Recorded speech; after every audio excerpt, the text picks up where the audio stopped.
Hey, it's Sam, and today I want to make a video on what I think is an entirely original idea about roux that I have had. I don't think anybody has ever thought of this before, and if they have, I've never seen any mention of it. So I'm pretty proud of coming up with it. Now, this technique is a last 10 pieces technique. So roux last 10 pieces are the last 4 corners and the last 6 edges. This technique, I think, helps make your CMLL and LSC flow better.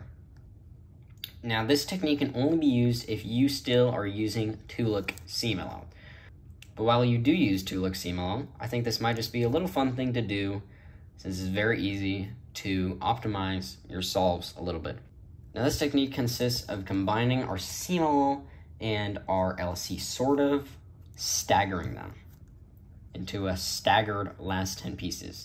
I'm just going to show some examples to show you what I mean. Okay, so here I have a scrambled L10P on my cube. This is what the cube would look like after I've completed second block. And I'm going to pretend I use 2-look CMLL. How you would normally do this is you would recognize the CMLL orientation case as this L case, and you would orient all the corners. After this, you would look to find the headlights on the cube and find that there's none, and you would do the permutation case, and now you have your CMLL done in 2 looks. And then you would proceed to doing your LSC. First, orienting all the edges, then doing the LR edges, and then you would recognize your 4C and do that.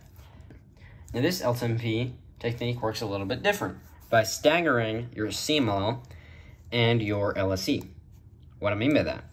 So we'd recognize our CMLL orientation case. This is the soon, so we do our soon, but now instead of doing the second half of our CMLL, we would move on to 4A of LSE. So we're skipping half of CMLL here. We're just going straight to LSE.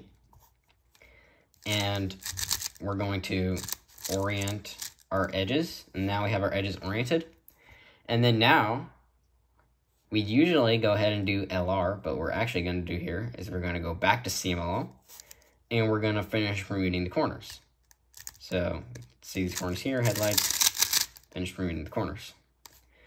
And then now that we're done with our CMLL entirely, all of our corners are oriented and permutated, we'd move on to LR. And from there, complete the solve. So now you might be thinking, who in their right mind would do that? That makes no sense. And doesn't seem like it, but I do think there are some advantages to it.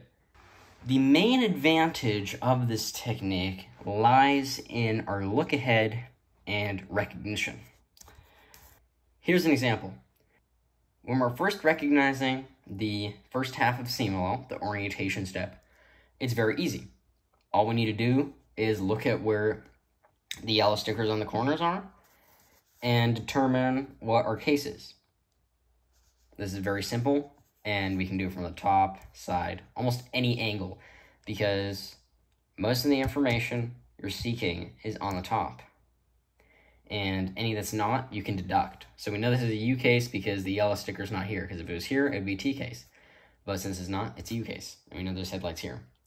So orientation CMLL is very easy to recognize. So we recognize our orientation CMLL and do our case.